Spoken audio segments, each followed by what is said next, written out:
नमस्कार साथियों, मैं प्रज्ञा पांडे स्वागत करती हूँ आप सभी का राउस एकेडमी के ऑनलाइन प्लेटफॉर्म पे। देखिए, भारत के लिए एक बहुत बड़ी चीज यहां पर हुई है। भारत उभर कर आया है तीसरी सबसे शक्तिशाली पावर के रूप में। ये इंपॉर्टेंट है क्योंकि भारत ने पीछे छोड़ दिया है जापान और रशिया को, और इसी के साथ एशिया में सबसे बड़ी, तीसरी सबसे बड़ी ताकत बनकर अगर कोई उभरा है तो ये आपको भारत देखने के लिए मिलेगा। और ये बात यहां पर एशिया पावर इंडेक्स के द्वारा यहां पर की जा रही है, जैसे ऑथेंटिकेटेड, सबसे ज्यादा ऑथेंटिकेटेड वर्ल्ड लेवल पर यहां पर माना जाता है। आप यहां न्यूज़पेपर की कटिंग्स देखेंगे जो कि क्लियरली स्टेट आउट कर रही है कि India third most powerful country बनकर उभरा है एशिया में, और इसने सरपास कर दिया है उन सुपर पावर्स को जिनको हम दुनिया में उस नाम से जानते थे कि इनके आगे कोई नहीं टिकेगा। हम बात कर रहे हैं रशिया और जापान की, और ये बात की गई है लोवी इंस्टीट्यूट के द्वारा रिलीज की गई रिपोर्ट में। और भारत इसी के साथ पहली बार सबसे बड़ी सुपर पावर बनकर यहां पर निकला है। ये रिपोर्ट मैं आपको दिखाऊंगी, लेकिन उसके पहले आई वांट कि आप ये सारे के सारे जो न्यूज हैं वो आप यहां पर देख ले। अब हुआ क्या है, देखिए,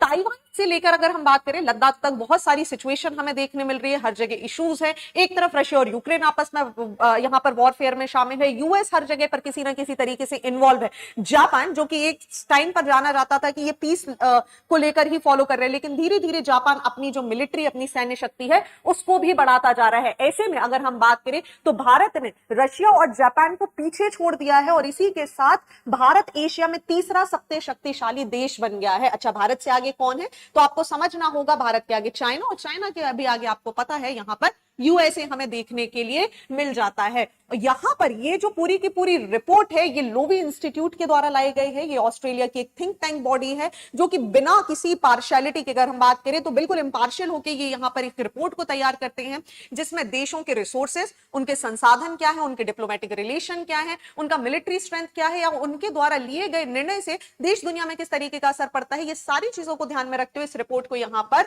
तैयार किया जाता है। ठीक है, अब ये चीज हमारे लिए इंपॉर्टेंट है। क्यों? कारण यहां पर समझ लीजिए, क्योंकि 3-4 देश तो आपको यहां पर समझ में आ गए। इसी लिस्ट में अगर हम बात करें तो चौथी लिस्ट में जहां पर आपको जापान देखने के लिए मिल रहा है, वहीं अगर आप बात करेंगे तो ऑस्ट्रेलिया को 5वां स्थान मिल गया है। और क्योंकि रशिया यहां पर लगातार यूक्रेन के साथ युद्ध में है तो chronologically Russia on the 6th stage. तो अगर हम क्रोनोलॉजी की बात करें तो सबसे पहले हमें यूएसए देखने मिलेगा, then we will see China, third super power हमें देखने मिलेगा भारत, उसके बाद आपको यहां पर देखने के लिए मिल जाएगा जापान, 5वां आपको देखने मिलेगा ऑस्ट्रेलिया, और 6th नंबर पे आपको देखने मिलेगा रशिया। ठीक है, तो ये चीजें इंपॉर्टेंट है क्योंकि यहां पर भारत की जो रैंकिंग है ना ये इंपॉर्टेंट है। वहीं अगर आप पाकिस्तान की बात करें तो they are on the 16th number. अभी मैं आपको यहां पर रिपोर्ट दिखाऊंगी तो आपको बाकी सारी चीजें यहां पर क्लियर हो जाएंगी। अब ये चीजें इंपॉर्टेंट क्यों हो जाती है, क्योंकि जब भी हम देश और दुनिया की बात करते हैं तब हमें इन चीजों को समझना है। आपके सामने मैं यहां पर ये जो डायग्राम दिखा रही हूं, ये लोवी इंस्टीट्यूट की रिपोर्ट हमें देखने के लिए मिल रही है। आप सर्च करेंगे तो आपको आराम से एशिया पावर इंडेक्स रिपोर्ट पर जाएंगे, और उसी के साथ आप देखेंगे तो यहां पर जो सबसे बड़ी रैंकिंग दी गई है, विच यू कैन सी 81.7, ये यूनाइटेड स्टेट्स को दी गई है। अब दूसरे नंबर पर आप देखेंगे तो चाइना। अब देखिए, थोड़ा सा यहाँ पर एक प्रॉब्लम आपको देखने मिलेगी कि यहाँ पर सुपर पावर्स उनको बोला जाता है जिनके रैंकिंग जो है अलग अलग आयामों में, अलग अलग क्षेत्रों में 70 से ज्यादा आती है। ठीक है, वहीं मिडिल पावर्स उनको बोला जाता है जहां पर 10 या उससे ज्यादा है, तो इंडिया आपको उसमें ऊपर, फिर Japan, Australia, Russia, south Korea, Singapore. अगर हम इसी कॉन्टेक्स्ट को फॉलो करते हुए आगे बढ़े तो पाकिस्तान आपको 16th नंबर पर देखने मिल जाएगा। वहीं माइनर पावर में बात करें तो आपको एक और हमारा नेशन बांग्लादेश, हमारा जो नेबर है, वो 20th नंबर पर देखने के लिए मिल जाएगा।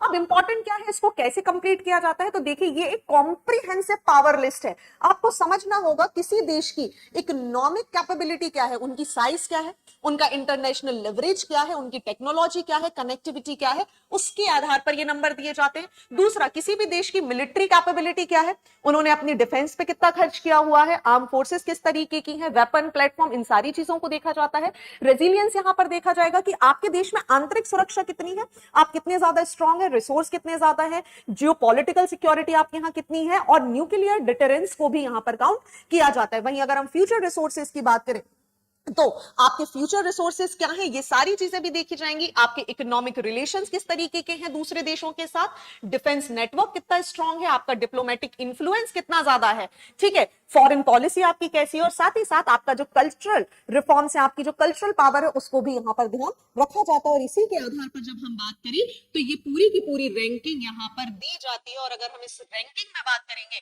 तो सबसे पहले हमें देखने के लिए मिल जाएगा आपका हाईएस्ट कैटेगरी में यूएसए, देन चाइना, और फिर हमें देखने के लिए मिलेगा इंडिया। ठीक है, अब अगर हम यहाँ पर कंट्रीज के कॉन्टेक्स्ट में जाने की कोशिश करें तो आपको मैं यहाँ पर इंडिया का एक पूरा का पूरा व्यू पॉइंट दिखाना चाहती हूँ। ठीक है, आप ये पूरा का पूरा डायग्राम यहाँ पर देख पा रहे होंगे जहां पर इंडिया को अलग अलग कैटेगरी में काउंट किया गया। आप सबसे पहले देखेंगे तो ये इंडिया की इकोनॉमिक कैपेबिलिटी, और इकोनॉमिक कैपेबिलिटी के हिसाब से भारत को चौथी रैंक मिली है with a very good score 26.4। Next category में अगर हम यहाँ पर आएंगे तो आपको नेक्स्ट कैटेगरी यहाँ पर देखने मिल जाएगी military capability, again India on the 4th rank.